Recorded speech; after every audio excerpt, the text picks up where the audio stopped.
নমস্কার বন্ধুরা, তিয়াশাস রেসিপিতে সকলকে স্বাগত জানাই। আজ আমি পালং শাকের একটা দুর্দান্ত স্বাদের রেসিপি আপনাদের সঙ্গে শেয়ার করতে এসেছি, যেটা গরম গরম ভাতের সঙ্গে খেতে অত্যন্ত সুস্বাদু লাগে। রেসিপিটা আপনারা শেষ পর্যন্ত দেখতে থাকুন, আশা করছি রেসিপিটা আপনাদের ভালো লাগবে। ঘরে থাকা সামান্য কয়েকটা উপকরণ দিয়ে রেসিপিটা ঝটপট বাড়িতেই কিন্তু তৈরি হয়ে যায় আর খেতে অত্যন্ত সুস্বাদু হয়।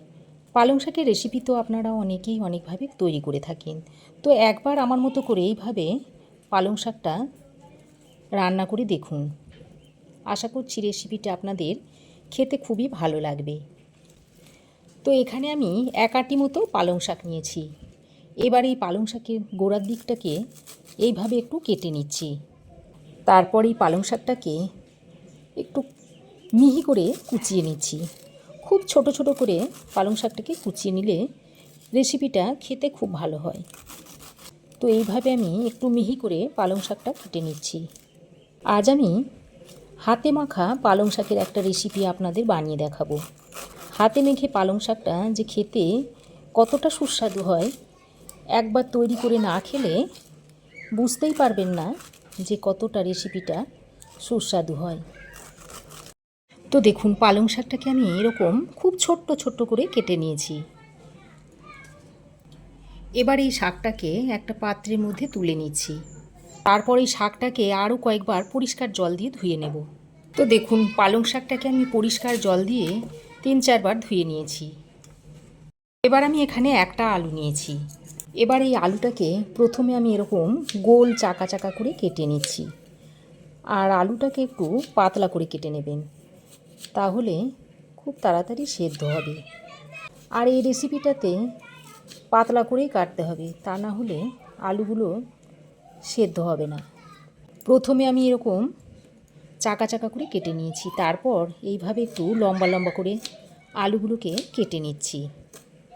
যেভাবে আমরা আলু ভাজার আলু কাটি ঠিক সেইভাবে আলুগুলোকে কেটে নিচ্ছি।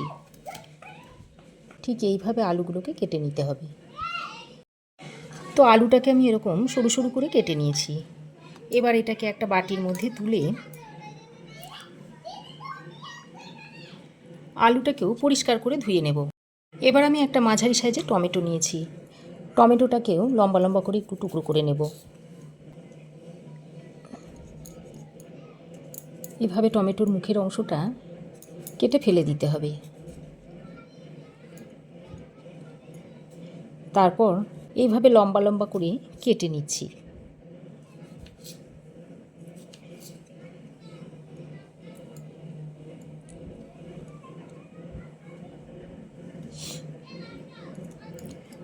এবার আমি একটা কড়াই নিয়েছি।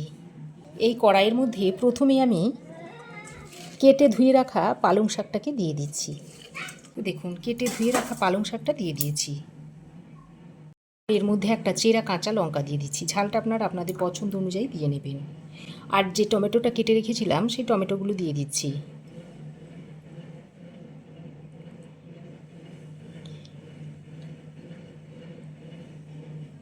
আমি এর মধ্যে পরিমাণ মতো নুন আর একটু হলুদের গুঁড়ো ছড়িয়ে দিচ্ছি। এবার আমি এগুলোকে ভালো করে হাত দিয়ে মেখে নিচ্ছি।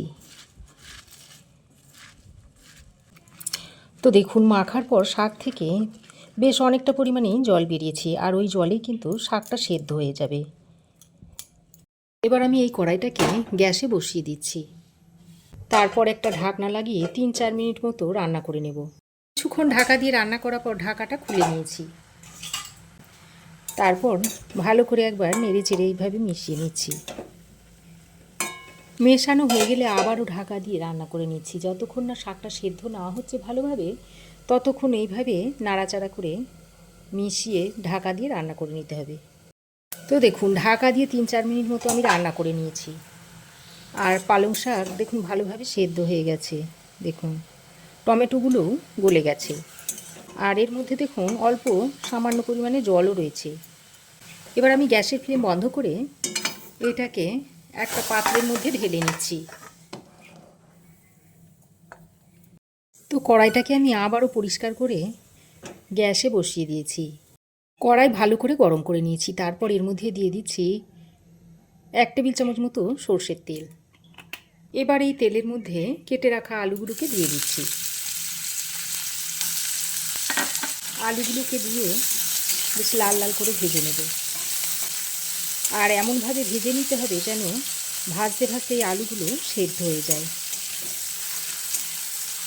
এবার নাড়াচাড়া করে এর মধ্যে দিয়ে দিচ্ছি পরিমাণ মতো নুন, সামান্য একটু হলুদের গুঁড়ো দিয়ে দিচ্ছি।